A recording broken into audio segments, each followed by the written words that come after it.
Hey everyone! In today's video, we're diving into a heated debate between the Prime Minister and the leader of the opposition about the new schools bill. It's all about the future of education, from teacher pay to child safety and academic standards. Let's break down what they said and what it means for students, parents, and teachers across the country. This is the opposition, Kemi Badenoch. Mr. Speaker, can I take this opportunity to welcome the release of hostages, including Emily Damari, from barbaric captivity? I also know that the thoughts of many will be with the victims of the Southport killings. There are important questions to answer, and I will return to those after the case is concluded. Between 2009 and 2022, the OECD found children in England rose up global league tables in maths, reading, and science. Conservative government action means English schools now top the Western world at maths and reading. The Prime Minister's schools bill, which is being voted on in committee this week, reverses the improvements that made this happen. This bill is an act of vandalism. It is wrecking a cross-party consensus that lasted for decades. Why does the Prime Minister think that so many school leaders are criticising this bill? Prime Minister. Mr. Speaker, it was Labour that introduced academies in the first place to drive up standards. Academies are here to stay and will continue to drive up standards. That's what the bill is about. But also in that bill are important provisions for protecting children, including a provision to stop abusers taking children out of school, a unique identifier to ensure the whereabouts of all children are known. What did the Leader of the Opposition do? She instructed all of them to vote against those measures. He didn't even bother voting on that bill, Mr. Speaker. And he talks about safeguarding measures. That's not what the issue is. It's about the reforms that he is changing. We have an example of where these reforms were not introduced. Wales, which has been under Labour control for 2 decades. Welsh educational outcomes have tumbled down international league tables. Poor children in England now do better than wealthier children in Wales. This bill denies children the guarantee that their failing schools will be turned into a better academy. It is an attack on excellence, it is an attack on higher standards, it is an attack on aspiration. This bill is the worst of socialism, Mr. Speaker, and isn't it deprived children in England who will pay the price? Mr. Speaker, as I said, we introduced academies, we're committed to them, we're driving standards up. But this bill is important because it also sets up breakfast clubs for the very children that she claims to champion. It limits the expense of school uniform and it puts in place vital protections for children. She has to answer the question, why did she instruct all of them to vote against child protection measures? Mr. Speaker, the Prime Minister thinks that he can distract people from what is wrong with this bill. This is not about breakfast clubs and school uniforms. Teachers and parents will be horrified at just how bad this bill is. Even his own MPs may not realise it, but the bill will cut teachers' pay. It cuts pay for 20,000 teachers. His education secretary says there is not a ceiling for pay. They're all shaking their heads. They clearly haven't read the bill. She hasn't read the bill either. Because Clause 45 means teachers' pay will be capped. Did the Prime Minister know that the bill as it stands will cut teachers' pay? Prime Minister.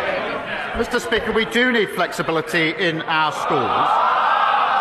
And if she'd hopped off social media for a while, she would have seen the amendment that was put down this morning to achieve that aim. But she says this bill is not about child protection. We had a young child killed who was taken out of a school by an abuser. This bill closes that gap. That is urgently needed. We have children who have not gone back to school since COVID. This bill closes that gap. She can make her points on academies, we can debate academies, but to vote But to vote against the bill is a disgrace on all of them.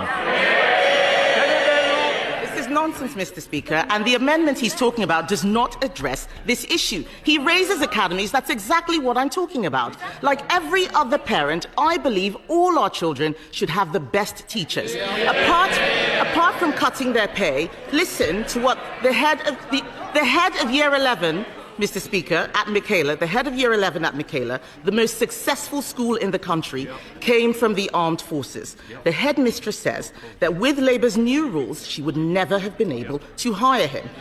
Those are the academy freedoms I'm talking about. This bill would have blocked that veteran from teaching. The bill implies that doctors are not sufficiently qualified to teach biology, that Olympic medalists can't teach PE. Why is the Prime Minister closing down routes into teaching when we should be opening up more? She knows that's not right. No, it's not. Look at the provisions in the bill.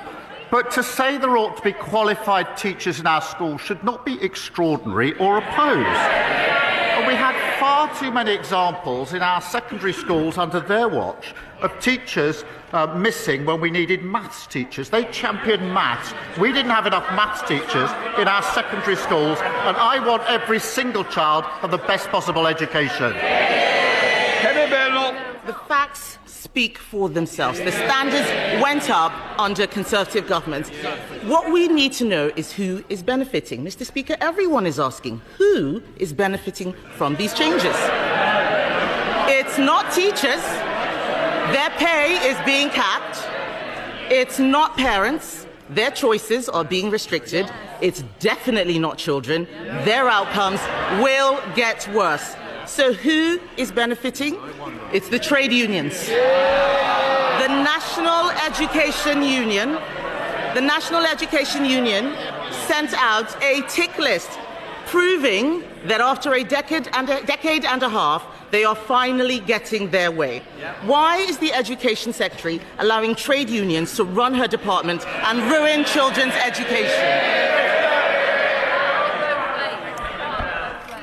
The bill benefits the children who need the nourishment of a breakfast club. The bill benefits the families that can't afford uniforms. The bill benefits the children who are currently out of school and nobody knows where they are.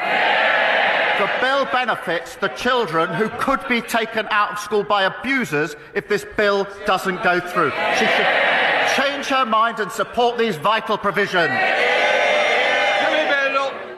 The Prime Minister needs to get out more and speak to schools. I was at the Harris Academy just this month, and what are they saying? That this bill reverses 2 decades of progress, imposing Labour's new curriculum on every school, taxing the education of children with special needs, excluding talented outsiders. The closed shop is back.